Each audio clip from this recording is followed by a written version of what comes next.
스티브 잡스, 우리나라 사람들이 가장 잘 기억하는 미국 기업의 창업자가 아닌가 싶습니다. 그만큼 그 인물 자체가 하나의 혁신의 아이콘이자 상징이죠.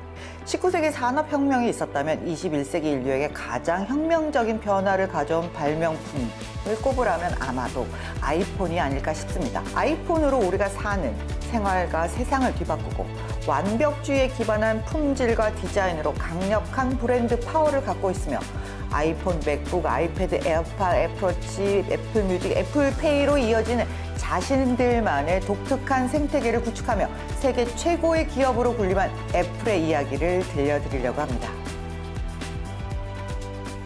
누구나 다 아는 것처럼 애플은 스티브 잡스가 만들었는데요.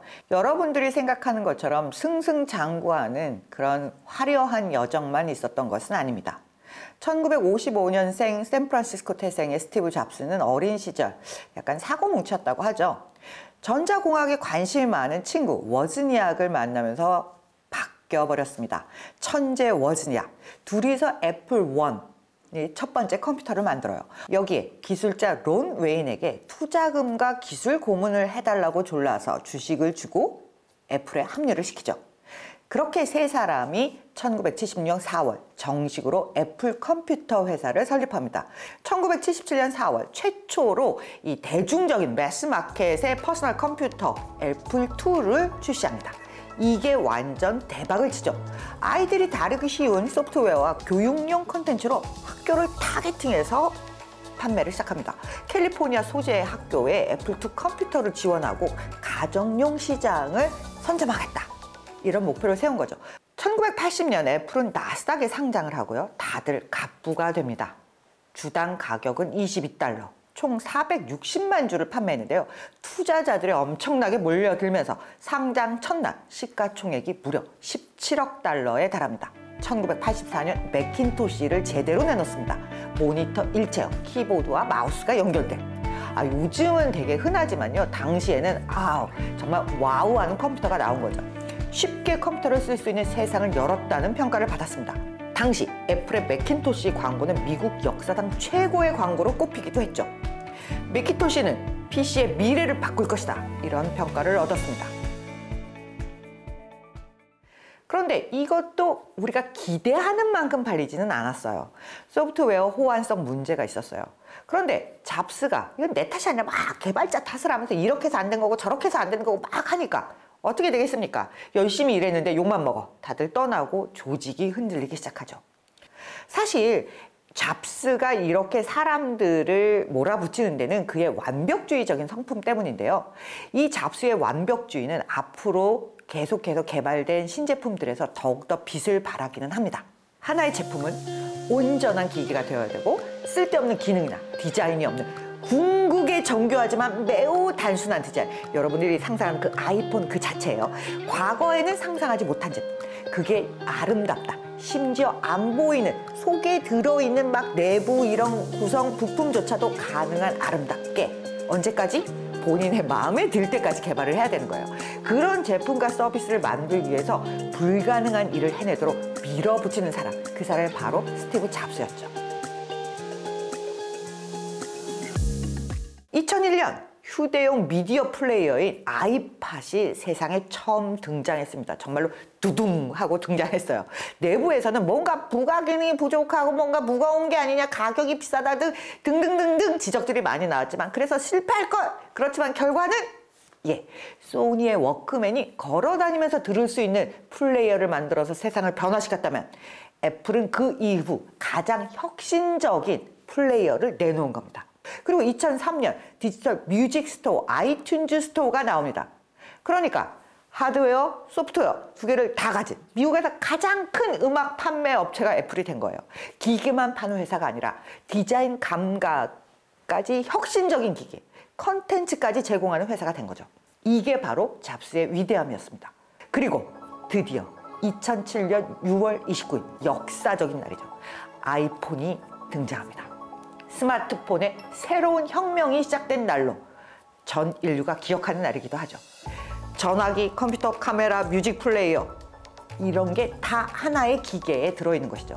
이게 이제 4기가, 8기가, 스토리지까지 엄청나게 붙여놨어요. 아이폰은 그래서 그냥 단순한 스마트한 전화기가 아닙니다. 그러다 보니까 기존에 있던 전화기를 만든 회사들이 다 아이폰의 이 바람에 쓰러져 갔죠. 아이폰의 가장 위대한 지점은 운영체제인 iOS에 있습니다. 애플이 만드는 컴퓨터 맥OS를 그대로 가져온 거예요. 그러니까 컴퓨터 수준의 소프트웨어 기반을 장착해서 만든 폰인 거죠. 폰을 좀 기능을 잘 만든 그런 게 아닌 거예요. 컴퓨터 수준입니다. 그래서 이게 다른 기존의 모바일 폰 회사들이 따라갈 수 없는 지점이었고요. 흉내도 낼 수 없는 거였죠. 그 이후에도 애플은 새로운 아이폰 시리즈를 쭉 내놓죠. 그리고 주가는 계속 치솟습니다. 아이폰 시리즈는 그야말로 대박이라는 표현도 부족하고요. 뭔가 모든 인류가 그냥 갖고 싶은 상품 그 자체입니다. 스티브 잡스의 건강이 악화되고 췌장암 수술을 받게 됩니다. 그리고 2011년 8월 CEO 자리에서 잡스가 물러나고 팀 쿡이 그 자리를 이어받습니다. 스티브 잡스의 사임이 알려지자마자 애플의 주가는 5.9% 급락했고요. 팀 쿡이 과연 잘할까라는 우려가 있었습니다. 결국 그해 10월 스티브 잡스가 사망을 합니다. 그가 떠난 날도 주가는 다시 한번 하락을 했습니다. 그런데요, 연예인 걱정하는 게 아니고 재벌 걱정하는 게 아니고 애플 걱정은 하는 게 아니다 라고 하죠. 삼성전자의 갤럭시 시리즈가 호평을 받으면서 아이폰 5를 제치고 미국 소비자들에게 인기를 얻기 시작했어요. 애플은 스마트폰 시장에서 경쟁력을 잃었다라는 비판도 있었고 애플 위기론도 잠깐 등장을 했습니다. 실제로 2018년 애플 주가가 내려가면서 시총 1위의 자리를 내준 적도 있었죠. 그러나 중국 등 신흥국 시장에서 아이폰 판매량이 쫙, 신제품은 계속 대박을 쫙 치면서 예약 판매 신기록을 세웁니다. 애플워치, 에어팟 등 기기도 많이 나가고요. 비싼 맥북, 애플 뮤직, 아이클라우드, 애플페이 등 서비스 플랫폼으로 진화하면서 이 서비스 부분의 매출이 더 커졌어요. 자, 2018년 위기를 딛고 확 되살아난 애플. 미국 증시에서 시가총액 1조 달러를 돌파한 기업은 애플이 최초입니다. 그리고 달랑 2년 만에 2020년 2조 달러를 돌파해요. 시가총액 2배가 늘은 겁니다. 우리나라 상장사 모두 합해도 애플 회사 한 개에 미치지 못해요. 와, 누구도 잡스를 대체할 수 없다더니 팀 쿡이 새 역사를 썼습니다. 아이폰 출시부터 따지면요, 2007년 아이폰 출시 이후 지금까지 주가가 5,800%가 오른 거예요. 애플은 영원할 것만 같았는데 그런 애플에게도 이제 위기가 온 듯합니다. 위기의 원인은 크게 한 3가지로 나눠볼 수 있을 것 같습니다. 먼저 내부의 문제입니다. 애플은 최근에 애플카를 포기한다고 발표했어요. 그리고 야심차게 내놓은 이 비전 프로, 처음에는 막 얼리 어댑터들이 써보고 와 신세계다 했는데 별로입니다. 그리고 AI를 아직 아무것도 내놓고 있지 못하죠.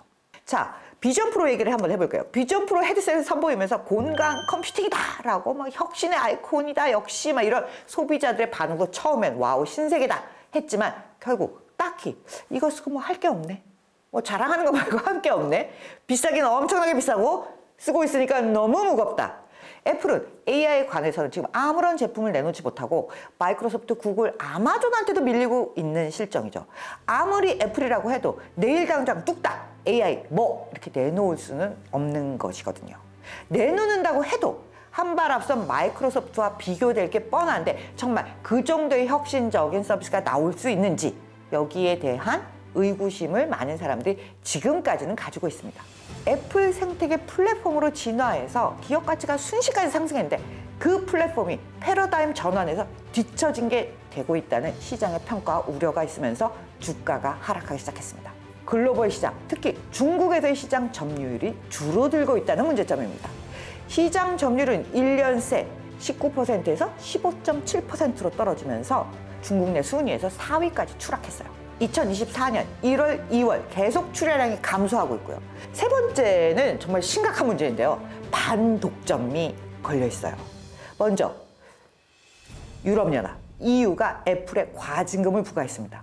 이 EU에는 디지털 시장법이 있는데요. 이거에 따르면 사용자들에게 폐쇄적인 인앱 결제 대신 외부 앱스토어를 허용을 해야 돼요. 그런데 애플은 아시겠지만 애플 인앱 결제만 해서 오로지 애플을 통해서만 애플 제품, 서비스 뭐 이런 걸 다 구매할 수 있잖아요. 뭐 거의 강제죠. 이게 사실은 애플 매출과 높은 수익성의 강점이었어요. 이 폐쇄적인 애플만의 생태계. 근데 지금은 이게 바로 약점으로 돌변한 겁니다. 사실 그동안 이 문제는 100만 번쯤 지적이 됐어요. 어제 오늘 나온 얘기가 아니에요. 근데 애플이 고집을 피웠죠. 그런데 결국 유럽연합이 나서서 거액의 과징금을 때리고 원칙을 바꾸라고 한 겁니다. 유럽만 그런 게 아니죠. 미 법무부는 무려 5년 동안 조사를 해서 애플을 상대로 반독점법 위반 소송을 걸었습니다. 애플의 이 폐쇄적인 시스템, 이걸 뭐라고 표현했냐면요. 벽으로 둘러싸인 정원, 월드 가든이라고 표현을 했어요. 뭐 애플이 가만히 있을 건 아니죠. 즉각 반발을 했어요. 그러나 미국이나 유럽이 이번에는 쉽게 물러서지 않을 것 같습니다. 그렇지만 애플에 대해서 무조건 비관적인 전망만 하기는 어렵습니다. 지금까지 위기를 듣고 항상 혁신의 최전선에 있었던 애플이기 때문에 그 저력이 언젠가 또 다시 금세 발휘될 수 있는 그런 가능성은 여전히 남아있으니까요.